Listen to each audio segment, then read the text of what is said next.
can we involve our children in packing their backpack in a way that encourages responsibility and independence?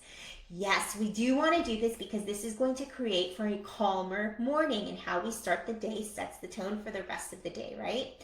So with them, we want to co-create a checklist of necessary items that they need each night and review this checklist with them.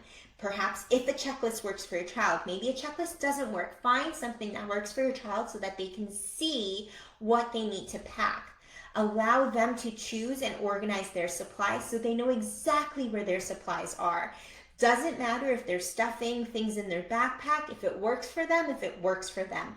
They will get more organized with time. For now, just sit with the fact, the goal is for them to pack. It's not for them to pack in a neat and organized way. So choose one goal that you're working on. Encourage them to pack their backpack each evening as part of their bedtime routine, and acknowledge when you see them doing this, right? So anytime you see any effort towards this, we want to praise and acknowledge them so that they do more of this and see that their efforts are being noticed by us and we're recognizing them.